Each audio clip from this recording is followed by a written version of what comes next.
जे महाराष्ट्र मित्रांनो, आजच्या व्हिडिओमध्ये आपण जर तुम्ही दिव्यांग सर्टिफिकेट, ज्याला आपण डिसेबिलिटी सर्टिफिकेट म्हणतो, किंवा UDID कार्डसाठी जर अर्ज केलेला आहे, तुम्ही नवीन ऍप्लिकेशन करत आहात, तुम्ही जर अपंग आहात आणि तुम्ही नवीन अर्ज केलेला आहात, तर ते घर बसल्या तुम्हाला ते अर्ज मंजूर झालेलं आहे किंवा नाही, किंवा तुम्ही मेडिकलमध्ये चेकअप करून आलेला आहात तरी तुम्हाला अर्जाचं स्टेटस माहीत नाही आहे, अजून ऍक्सेप्ट झालेलं आहे किंवा नाही, तर अगदी 2 मिनिटात तुम्हाला घर बसल्या दिसणार आहे मोबाईलवरून.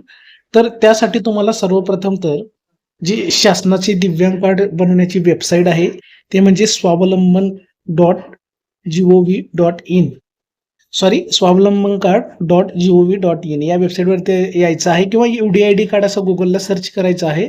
आणि 2 नंबरचे जी वेबसाईट दिसत आहे तुम्हाला, ट्रॅक युअर ॲप्लिकेशन, या वेबसाईटवरती क्लिक करायचं आहे. इथं आल्यानंतर तुमच्या समोर 4 पर्याय येतील. म्हणजे या प्रत्येक पर्यायाने तुम्हाला तुमचं ॲप्लिकेशन ट्रॅक करता येणार आहे. ह्याच्यामध्ये तुम्ही 1 नंबरचं बघू शकता, UDID नंबर. जर तुम्हाला तुमचं दिव्यांग कार्ड नंबर माहीत असेल तरी त्याच्याने तुम्ही सर्च करू शकता स्टेटस, किंवा तुम्ही फॉर्म भरतेवेळी, ऑनलाईन अर्ज करतेवेळी दिव्यांग कार्डसाठी मोबाईल नंबर दिलेला असतो, त्या मोबाईल नंबरवरून सुद्धा तुम्हाला माहिती कळणार आहे. एनरोलमेंट नंबर, अर्ज भरताना एक नंबर जनरेट होत असतो, तो नंबर सुद्धा इथं टाकून तुम्ही एनरोलमेंट नंबर, पावती नंबर असतो तो टाकून सुद्धा स्टेटस चेक करू शकणार आहात. आणि चौथा म्हणजे सर्वांनाच परिचयाचा आहे, ते म्हणजे आधार नंबर टाकून. OTP वगैरे काहीही लागणार नाही, फक्त तुम्हाला नंबर माहीत असलं तरी चालणार आहे. तर इथं आपण सोप्पा पर्याय बघूया, मोबाईल नंबर. जर आपण मोबाईल नंबर जोडलेला आहे फॉर्म भरतेवेळी, तर मोबाईल नंबरचं ऑप्शन टिक करा, आणि इथं जो मोबाईल नंबर तुम्ही फॉर्म भरताना दिलेला आहे तो नंबर इथं टाकून तुम्हाला सबमिट या ऑप्शनवरती क्लिक करायचं आहे.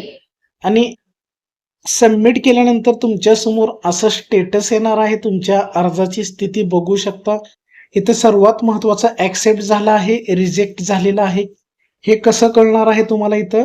तर इथं ऑप्शन असतं, बघू शकता, ऍप्लिकेशन स्टेटस हे जे ऑप्शन आहे, याच्यावरती ऍप्लिकेशन स्टेटसवरती तुम्हाला जो ऑप्शन दिसत आहे इथं, त्याच्यावरून तुम्हाला तुमचं कार्ड मंजूर झालं आहे किंवा रिजेक्ट झालं हे कळतंय. माझं आता डीम टू बी प्रिंटेड हे स्टेटस दाखवत आहे, म्हणजे माझं ऑलरेडीच ऍप्लिकेशन सबमिट झालेलं आहे, ऍक्सेप्ट झालेलं आहे. मी परत त्याला माझा UDID कार्ड भेटलेलं नव्हतं, त्यासाठी मी ते रिक्वेस्ट केलेली होती, त्याच्यामुळे ते स्टेटस तुम्हाला दाखवत आहे, म्हणजे माझं ऍक्सेप्ट झालेलं आहे.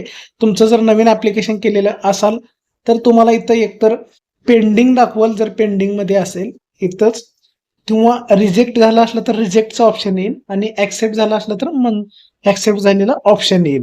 जर ऍक्सेप्ट झालं तर तुम्हाला इथं एनरोलमेंट नंबरमध्ये तुम्ही बघू शकता, तो अर्ज क्रमांक दिसत आहे.